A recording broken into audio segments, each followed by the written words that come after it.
বসে আছি, আপনারা ভয় দেখান আমাদেরকে, আপনারা সেটা ভাববেন না।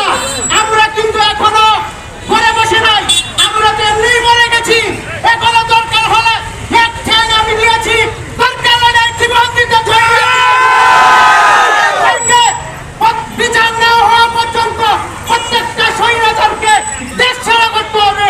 তাদের সাহস হয় কিভাবে আমাদের বিপ্লবী ভাইদের হাত দেওয়ার, তাদের হাত ভেঙে গুড়িয়ে দিতে হবে।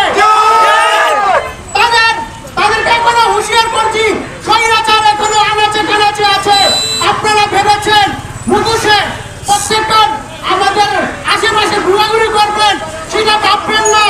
আমাদের নুরুল হক ভাইদেরকে মারা মানে আমাদের প্রত্যেকটা ছুয়ায়ের ভাইকে, বিপ্লবী ভাইকে আপনি মেরেছেন। ঘরে বসে থাকবো না, মরণ দিতে এখনো প্রস্তুত আছি। আপনারা মাঠে আনবেন, নামেন, আমরা প্রস্তুত জীবন দেওয়ার জন্য। বুকের ভিতর অনেকজন, বুকের ভিতর অনেকজন, বুক পেতেছি গুলি কর, দিয়েছি তো রক্ত, রক্তের বন্যায় এসে যাবে বন্যায়, রক্তের বন্যায়।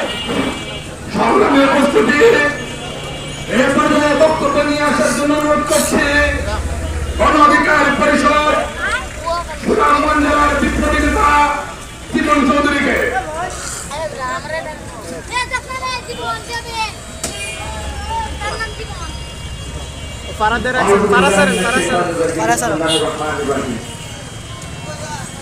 সংগ্রামী সুনামগঞ্জবাসী,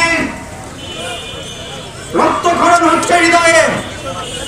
এই রক্তক্ষরণ হৃদয় নিয়ে আপনাদের সামনে দাঁড়িয়েছি।